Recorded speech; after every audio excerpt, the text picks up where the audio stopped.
Hi guys, welcome back to my new blog. তো অনেক দিন ধরেই তোমাদের সাথে ব্লগ শেয়ার করতে পারছি না, এই কারণেই শেয়ার করতে পারছি না, পাশে জগদ্ধাত্রী পুজো হচ্ছে।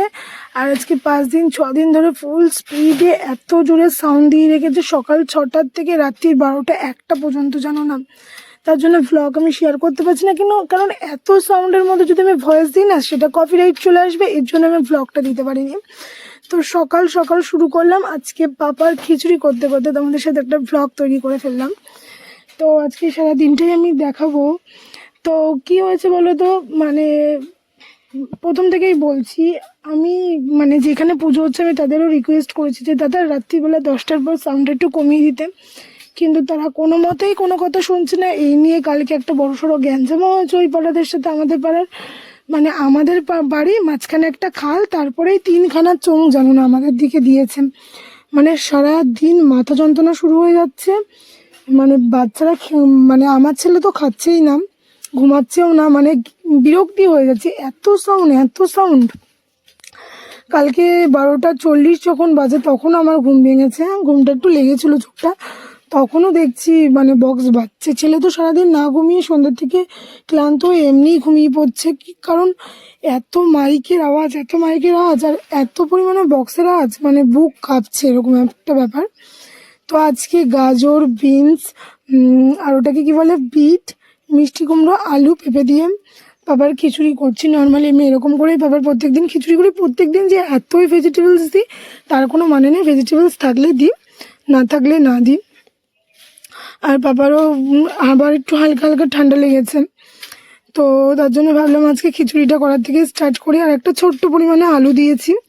আর মিষ্টি কুমড়োটাও খেতে খুব ভালোবাসে, ওর মিষ্টি কুমড়োটা খেতে খুব ভালোবাসে। আর আমার ফোনটা এখানে প্রবলেম হচ্ছিল, তার জন্য বারবার করে আমি চেক করে নিচ্ছিলাম।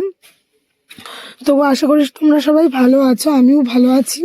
একটু শরীরটা খারাপ, কদিন ধরেই খারাপ, তার জন্য ভিডিও এই বক্সের সাউন্ড এইদিকে শরীরও দিচ্ছে না, তার জন্য ভিডিও তোমাদের সাথে আপলোড করছিলাম। তো তোমরা তোমাদের বেবিদের কীভাবে খিচুড়ি বানিয়ে দিতে পারো আমাকে বলতে পারো। আমি নর্মালি একটু তেল দিয়ে সবজিগুলি নাড়াচাড়া করে ওর মধ্যে চাল ডাল দিয়ে ঘি দিয়ে নুন হলুদ দিয়ে সিটি বানিয়ে দিই। আর আজকে পাপাকে দেবো জিওল মাছ, যেহেতু এখন জিওল মাছ দেবো তাই সন্ধ্যাবেলায় ডিমটা দেবো। ডিম আমি ওকে প্রত্যেক দিন দিই, কারণ আমার ডাক্তার আমাকে সাজেস্ট করেছে যেহেতু পাপার ওজন বাড়ছে না, তার জন্য প্রত্যেক দিন ওকে একটা করে ডিম দিই। আর তো ডিম আমি ওকে প্রত্যেক দিনই দিই। তো জিওল মাছটার মধ্যে নুন দিয়ে রেখেছি, কারণ জিওল মাছ, জ্যান্ত মাছ কোনো মাছই আমি কাটতে পারি না, বাটা মাছই কাটতে পারি না, আর সেখানে জিওল মাছ তো অনেক দূরের কথা। আর আমি পাপার খাবারে সবসময় মিষ্টি কুমড়োটা বেশি দিই, কারণ মিষ্টি কুমড়োটা ও খুব পছন্দ করে। তো এখন বাজে বেলা 10টা। ওর খিচুড়িটা আমি সারাদিনের খিচুড়িটা একবারেই করে রাখবো, কারণ বারবার করে করা হয় না, কারণ খাই তো ছোটো বাটির 1 বাটি খাবার, সেটা 3বার খাই, 3বারের উটুকুনি খাবার জানো তো, করলে জিনিসটা সিদ্ধ হতে চায় না যতই প্রেশার কুকারে দিই। তার জন্যে আমি একবারেই করে রাখবো। আর আমি ওর খাবারে প্রত্যেক দিন পেঁপেটা মাস্ট অ্যাড করি, কারণ পেঁপে খাওয়া বাচ্চাদের ভালো, পেঁপে শরীর ঠান্ডা থাকে। আর পাপারই যেমন একটু বডিতে প্রবলেম হয়, তো পেঁপেটা খাওয়ালে বডিটাও ক্লিয়ার হয়। তো আজকে বাবাকে আমি নতুন একটা ফ্রুটস খাইয়েছি, সেটাও তোমাদের সাথে শেয়ার করব। তো আমি ফ্লিপকার্ট থেকে অনেক জিনিস কিনেছি, সেটাও তোমাদের শেয়ার করবো। দাঁড়াও খিচুড়িটা বসিয়ে তারপরে আমি ফ্লিপকার্টে কী কী কিনেছি তোমাদের সাথে শেয়ার করব, তার আগে খিচুড়িটা করে নিই। তো খিচুড়ি কাটতে কাটতে এখানে আর একজনে এসেছে, তখনই ফোন কল আসবে, কেউ আসবে, ভিডিও আপলোড করতে গেলে আসবেই আসবে। তো তারপরে প্রেশারে খিচুড়িটা হতে থাকলো, হতে হতে আমি ভাবলাম যে ব্লগটা স্টার্ট করে নিই, কারণ খিচুড়ি হতে এখনও সময় লাগবে। এখন বাজে তোমার 10:30। তো দেখাচ্ছে জিনিসগুলি, দাঁড়াও 1 মিনিট। তো খিচুড়িটা কমপ্লিট হয়ে গেছিলো, তার জন্য একবারে গ্যাসটা নিভিয়ে আসলাম। পাপাকে নিয়ে ব্লগ করা যুদ্ধ করার সমান। এখানে ঠান্ডা ঠান্ডা পড়েই গেছে, তবু ফ্যানটা চালিয়ে নিলাম, কারণ প্রচণ্ড গরম লাগছে। ক্যামেরাটাকে সেট করে, তো এই দেখো প্রথমে দেখাচ্ছে যেগুলো সব থেকে ইম্পর্টেন্ট। আমি তো অর্ডার দিয়েছি, আমি অন্য ধরনের অর্ডার দিয়েছিলাম, তো ওটা আসেনি, এটা এসছে, এটাও খারাপ না। Books, baby books. তো এইখানে my first board book of, তো আমি দিয়েছিলাম এক একটা পেজে এক একটা করে ভেজিটেবলস থাকবে। কিন্তু ওরকম বুক আমি পাইনি। তো আমি এক একটা পেজে এক একটা করে ভিজিটার ওরকম পাইনি আমি, কারণ ওরকম পাইনি, তো এরকম পেয়েছি, তো খারাপ না। তো এখানেও বিভিন্ন ধরনের বুক আছে, ভেজিটেবল, ভেহিকেলস, শেপ কালার, তারপরে তোমার অ্যালফাবেট, হয় না, ওয়াইল্ড অ্যানিমেলস, তারপরে তোমার foods, flowers, animals, birds, colour, না নাম্বার। তো এখানে 10টা বইয়ের দাম নিয়েছে 200 টাকা, মানে 20 টাকা করে পার পিস পড়েছে। দেখো এর থেকে কেউ মানে কম দামে কিছু হয় না, কারণ এখনই ওদের এগুলি শেখাতে হবে। প্রথম দিনই এই দেখো বক্সটা ছিঁড়া হয়ে গেছে। তো আমি এই বইগুলি নিয়ে ওকে বসাই, মাঝে মাঝেই বসাই, দেখো এটা কি লেখা আছে, ওটা কি লেখা আছে, জানিও কিছুই বোঝে না। তো আমি যখন আমার লাইফে ফার্স্ট টিউশন করতাম না, তখন তোমার জানো না ওদের ওই বেবিদের ওরকম বুক ছিল, ওরা তখন রানাঘাটে পাওয়া যেত না, তখন অনলাইন ছিল না, এতটা ফ্লিপকার্ট ছিল না বলে ভুল, মানে এতটা মানে ইয়ে ছিল না, তোকে অর্ডার দিত না, মানে ফেমাস ছিল না তখন ফ্লিপকার্ট। তোরা কলকাতা থেকে, তখনই আমার ইচ্ছে ছিল। তো এমনি সময় কেউ ফোন করে না, ভিডিও করার সময় পুরো রাজ্যের ফ্যামিলির কথা আমার মনে পড়ে। যাই হোক, তো এই বইগুলি তোমার তখনই ভেবেছিলাম যে আমার যখন বেবি হবে আমি কিনবো, তো পেয়ে গেছি। আর কিনেছি দুটো জিনিস, দুটো না, এটা 3টে সেট ছিল, একটা কালকে আমি অলরেডি পরে নিয়েছি, মানে সেমই ছিল, এটা যেমন পিঙ্ক কালার, ওটা ছিল অরেঞ্জ। তখন হালকা হালকা শীত পড়ছে, তো রাত্রিবেলা পরানোর জন্য বাচ্চাদের জন্য বেস্ট, কিন্তু মানে সবই সাদার মধ্যেই আছে, আমি অন্য কালার খুঁজেছি, মানে এরকম পাচ্ছিলাম না সাদা কালার বাচ্চাদের পরালে। কালকেই তো বাবাকে খিচুড়ি খাওয়াতে গিয়ে সেই হাতে লেগে গলায় লেগে আবার একটু ঢেলেও দিয়েছে। এটা হচ্ছে হোয়াইটের মধ্যে পিঙ্ক দিয়ে, আর এটা হচ্ছে হোয়াইটের মধ্যে স্কাই ব্লু দিয়ে। আমার কিন্তু এই ছোটো ছোটো জামাগুলো খুব ভালো লাগে। তো এই কালকে একটা বাধ্য হয়ে পরেছিলাম, কারণ পাপা ছোটো হতে পারে, এখনও নতুন জামা দেখলে পরার বায়না করে, তো এইগুলি এখন আর পরাবো না, কারণ এগুলি ডেটল দিয়ে ধোবো, ধুয়ে তারপরে দেন ওকে পরাবো, কারণ আমি পছন্দ করি না, বাচ্চা বলে কথা তো। এত কিছু রেখেও তো মানে সাবধানতা রেখেও তো ভোগে, কনস্ট্যান্ট ভুগতেই থাকে। তো খিচুড়িটা হয়ে গেল, সামান্য একটুখানি ঘি দিয়ে মুসুরির ডাল দিয়ে চাল দিয়ে বসিয়ে দিয়েছি। তখন আবার মা ফোন করেছিল, এখন বাকি আছে ওর মাছের ঝোল করার, মাছের ঝোলটাকে করে নিই। তো এই দেখো মাছটাকে লবণ দিয়ে রেখেছিলাম, মাছটা তো মরেই গেছে। তো ওই মাছটার মধ্যে নুন হলুদ দিয়ে ভালো করে ভেজে সামান্য একটু জল দিয়ে মাছটাকে সিদ্ধ করে নেব। মাছের ঝোলটা খাওয়ানো খুব উপকার, যেমন আমরা জানি জ্যান্ত মাছের ঝোল আমাদের শরীরের জন্য খুব উপকার, কিন্তু বাবাকে জ্যান্ত মাছের ঝোল খাওয়ানো যায় না। তো এই দেখো উনি স্নান টান করে খেয়ে দিয়ে বসেছে, আর আজকে আমি ওকে সামান্য একটুখানি বডি ওয়াশ দিয়ে গাটা পরিষ্কার করে দিয়েছি, আর মাথায় একটু শ্যাম্পু করে দিয়েছি, কারণ সেই দুর্গাপুজোর মধ্যে একদিন করিয়েছিলাম, তারপরে ওই ঠান্ডার জন্য করা হয়নি।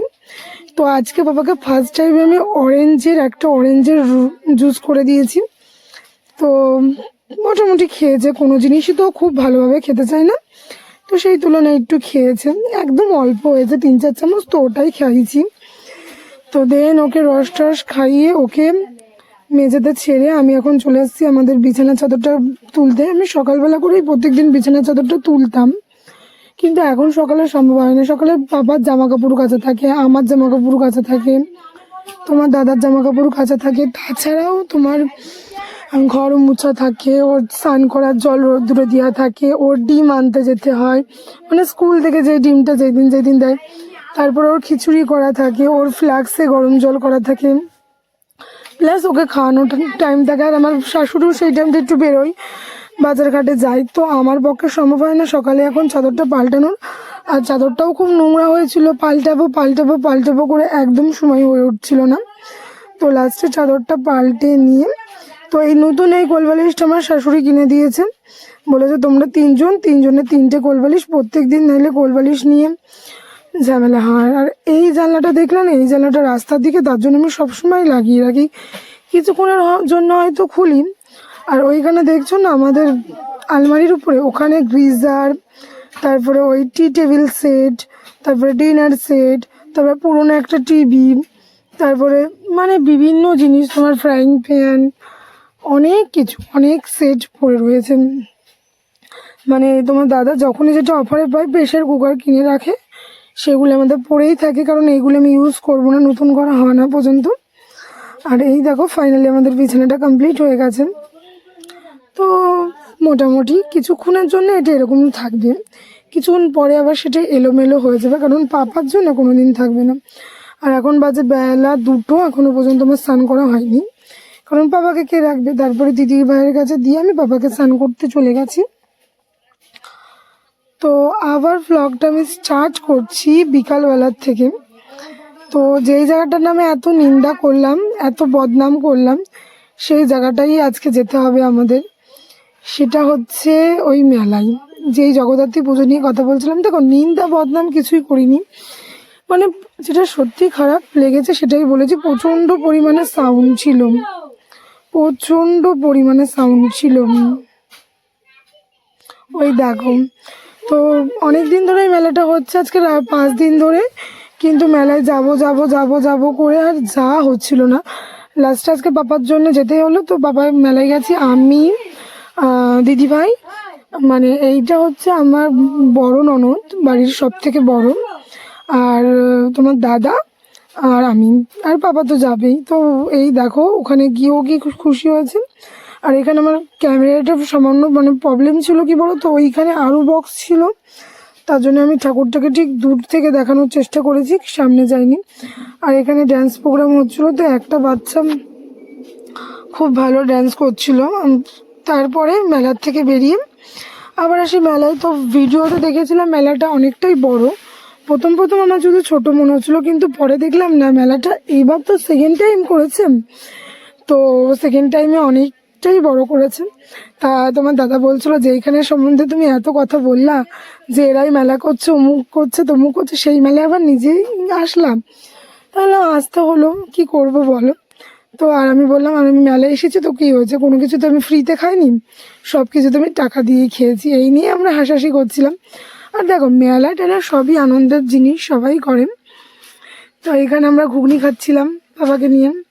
আর পাপা একটু মেলায় টেলায় নিয়ে আসলে এত খুশি হয়ে যায়, দেখো মানে ওই বক্সের আওয়াজে ওই নাচ করে যাচ্ছে, হাততালি দিচ্ছে, মানে ও কী করবে ওর কোনো ঠিক নেই।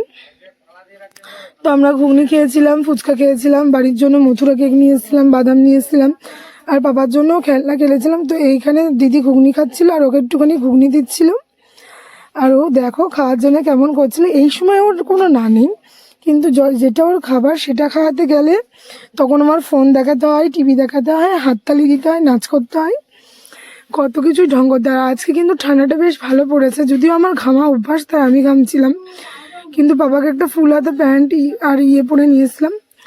তো ফুচকা খেতে গিয়ে এখানে একটা হাসির ব্যাপার হয়েছে। এখানে আমরা দুইজনে ফুচকা নিয়ে কেউই 10 টাকার বেশি ফুচকা খাইনি, মানে দুজনে মিলিয়ে 10 টাকার খেয়েছি, কারণ ফুচকাগুলি খুব তেল কাস্টে ছিল। আর এই দোকানে আমি আর ফুচকা খাইনি, এই দোকানের ফুচকাটা কিন্তু খুব টেস্টি ছিল। তো হয়ে যায়, মাঝে মাঝে ঠকতে হয়। তো তারপরে মেলা শেষ, এই যে পাপার জন্য একটা কুকুর কিনা হয়েছিল, এইটা নিয়ে তোমার দাদা ওকে ঘাড়ে করে নিয়ে ও বাড়িতে আসছিল। আর বাচ্চা মানুষ ঘাড়ে উঠলে যে কি খুশি হয়, ও তো মানে আমরা যখন দীঘায় গেছিলাম তখন তো আরও গ্যাদা ছিল, তখন থেকে ওকে ঘাড়ে নিয়ে ঘোরা হয়। আর ও দেখো, তোমার মুখটা আমি সামনের দিক দিয়ে দেখাবো এবার, দেখো কি খুশি। লাস্টে তো বাবার ঘাড়ের মধ্যে মাথা দিয়ে মুখ দিয়ে, মাথার মধ্যে আর কি মুখ ঠেকিয়ে এসছেন। তো আজকে ব্লগটা এখানেই শেষ করলাম। প্লিজ পাশে থেকো, সঙ্গে থেকো, আরও নতুন নতুন ব্লগ নিয়ে তোমাদের সাথে আসবো, অবশ্যই দেখা হবে। তো ভালো থেকো, সুস্থ থেকো, কারণ ভালো আর সুস্থ না থাকলে কোনো কিছুই ভালো লাগে না। আর যারা এখনও পর্যন্ত আমার চ্যানেলটা সাবস্ক্রাইব করোনি, তারা প্লিজ তাড়াতাড়ি করে দিও।